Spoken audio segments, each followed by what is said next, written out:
Welcome to Music and Message. This is a weekly series that features musical performances and spoken reflection from a diversity of religious and spiritual perspectives. These gatherings seek to nourish the spirit and soul of our campus community. And as we begin, I acknowledge with respect the Onondaga Nation, firekeepers of the Haudenosaunee, the indigenous people on whose ancestral lands Syracuse University now stands. My name is Brian Conkle. I serve as Dean of Hendricks Chapel. Today our theme is Light in the Darkness. And our student speaker is Nita Algebran, a member of the Student Assembly of Interfaith Leaders here at Hendricks Chapel. And as we explore our theme through song, we also give thanks for those participating musically in our program. Allison Pasco, Dan Sato, Azrael Davis, and of course, members of the Hendricks Chapel Choir. As always, we give thanks to Alex Snow, Julie Cajola, and the staff of Hendricks Chapel, as well as Brian Simons from Sensational Events, who are working to bring this program to thousands of students, faculty, staff, alumni, and friends online. And of course, we're grateful for Annie Laver and Pepe Calvar from the Setner School of Music and the College of Visual and Performing Arts of Syracuse University for their ongoing leadership in making music and message happen. To all gathered with us here in person as well as online, thank you for being with us. May you be invited into the fullness of life.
Hello, my name is Nida Al-Jabaran.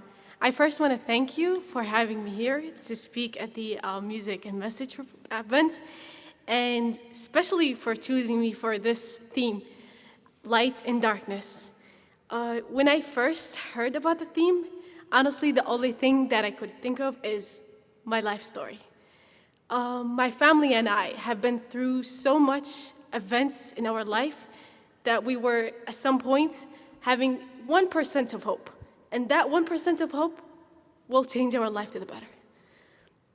So let me start. The first 13 years of my life, I grew up in Syria at a small village. I was really much like surrounded by loved ones, family, and I was just living like a normal kid. Everything suddenly then changed when the civil war started in Syria. The houses were bombed, children were killed, and families were trying to escape. I really didn't think that this can affect my family at any point, and I thought it would just be a while and then it will not last. But unfortunately, that was not the case. One time, my brother had an asthma attack, and we had to take him to the hospital, which was way far from the village.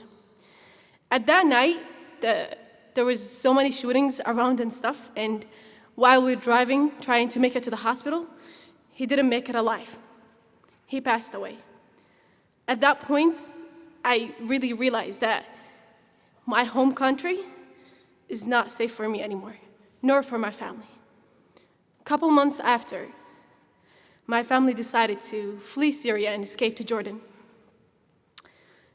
I was disagree with that opinion and them because I didn't want to leave. I thought that it would just get worse and worse if I left my home country and getting out of my home. So I didn't want to, but then my family convinced me and then we left. And literally, like a couple days after we left Syria, our house got bombed. So if we were still there, I wouldn't be here giving that speech right now. We left to Jordan, and then we started realizing that two of my brothers were starting to having some weird symptoms of like losing their visions. They couldn't walk and they couldn't talk anymore.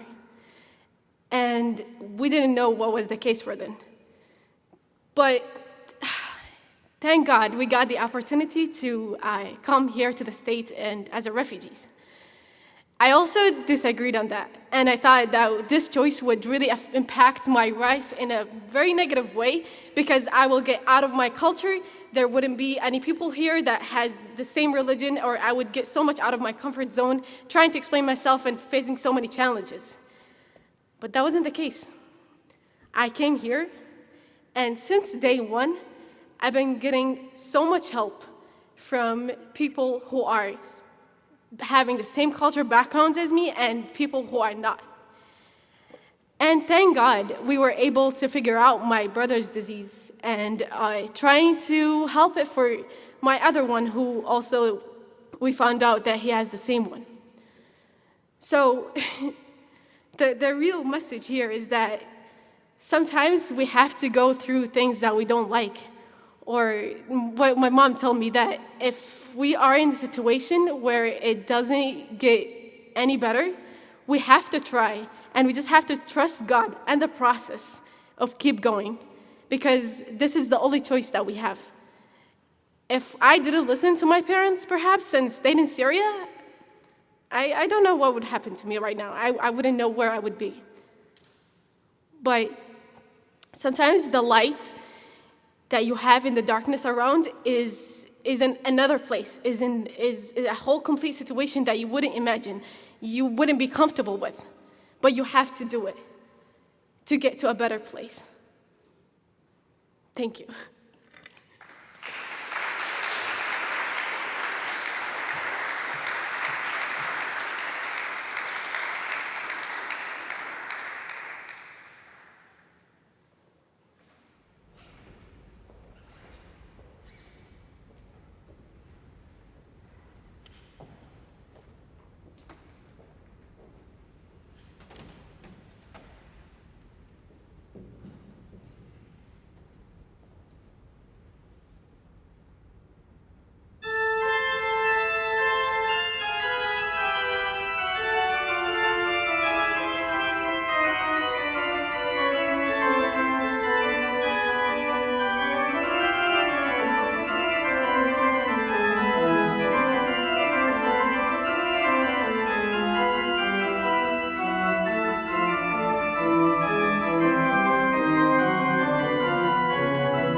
Do not be afraid to let your light shine.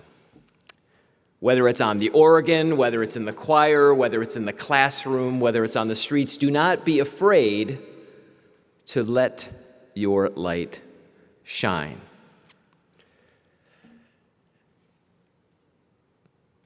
Some might be thinking, how can we not be afraid? The next exam is around the corner, the next game, the next race, the next match, the next opponent, the next weekday, the next weekend, the next decision. The world seems to be a fearful place.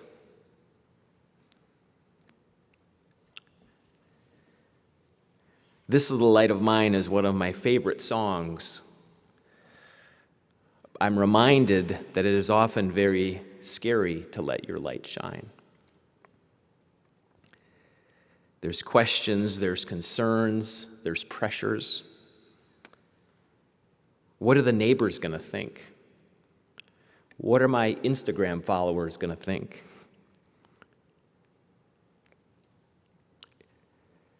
Don't be afraid to let your light shine. But there's many reasons to be afraid in our world. I don't want to discount them. There's discrimination and prejudice and exploitation, ignorance, indifference, injustice, indignation, warfare, both near and far, violence, both visible and in secret.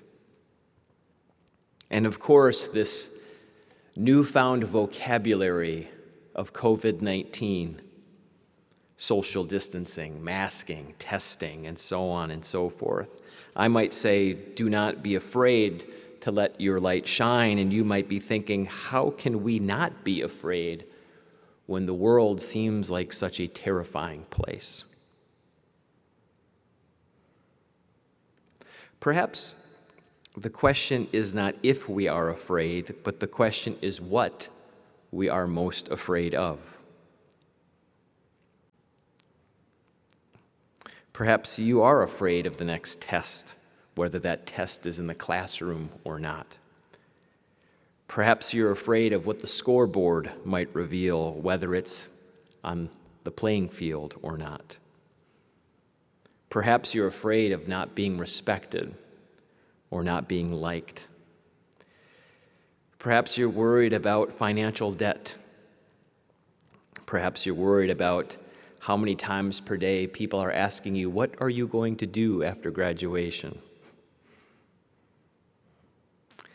Perhaps you're afraid of having your beliefs changed or your opinion altered.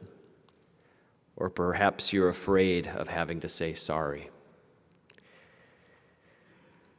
Perhaps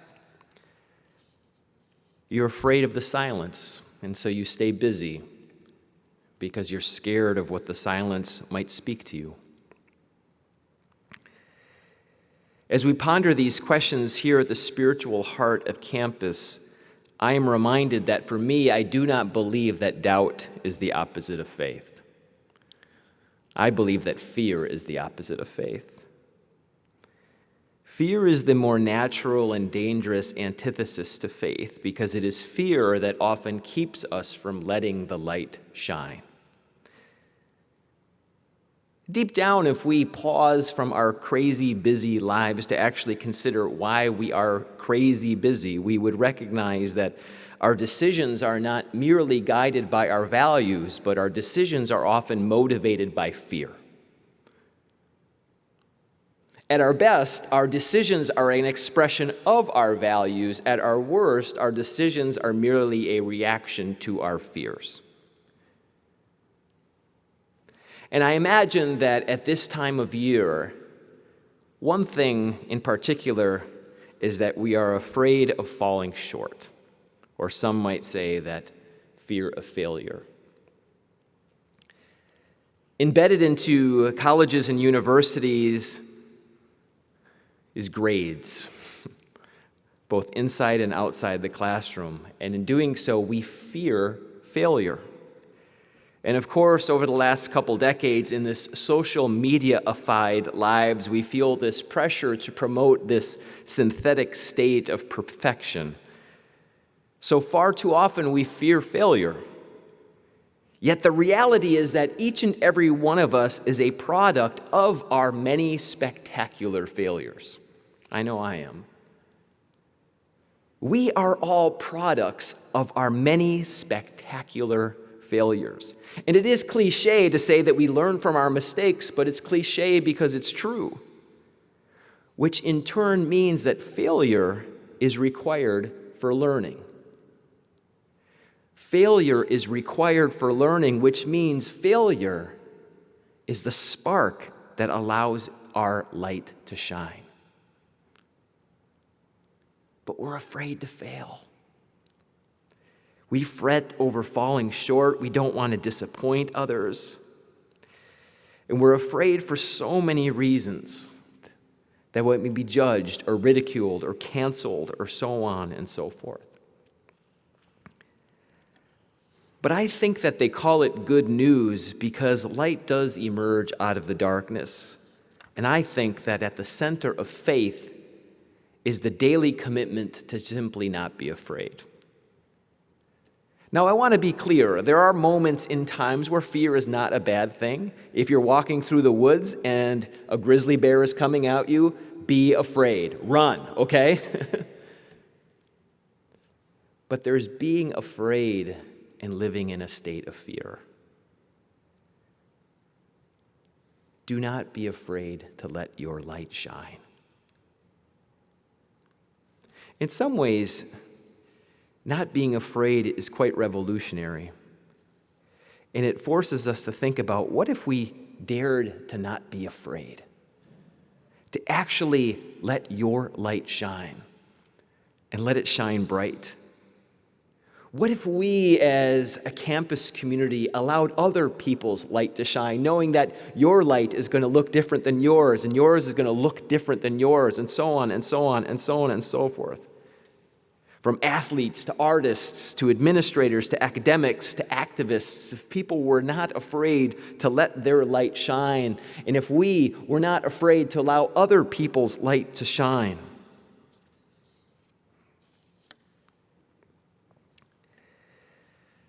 Perhaps in this campus community where success is often determined by grades on a transcript, perhaps excellence is not about A's and B's, or excellence isn't about the final score on a scoreboard. Perhaps being excellent is the daily commitment, the habit of refusing to be afraid to let your light shine. Perhaps it means not being afraid to just laugh or cry. Perhaps it's not being afraid to just be who you were created to be. Perhaps being excellent means not being afraid of taking that first step even when you don't know where the journey is going to take you. Perhaps it's not being afraid to tell someone that you love them or that you forgive them. Perhaps not being afraid of allowing God's light to shine brightly in you through your life. So my message today is very clear. Do not be afraid to let your light shine. Your light.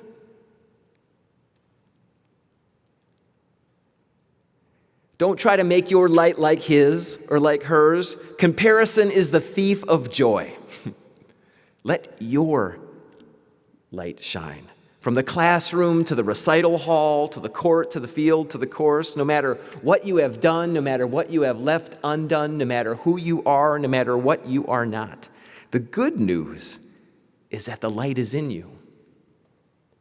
And do not be afraid to let it shine. It is in you. Do not be afraid to let your light, your light, your light, your light, and your light, and your light. Let it shine.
This blessing is called Our Greatest Fear. It's written by Marianne Williamson.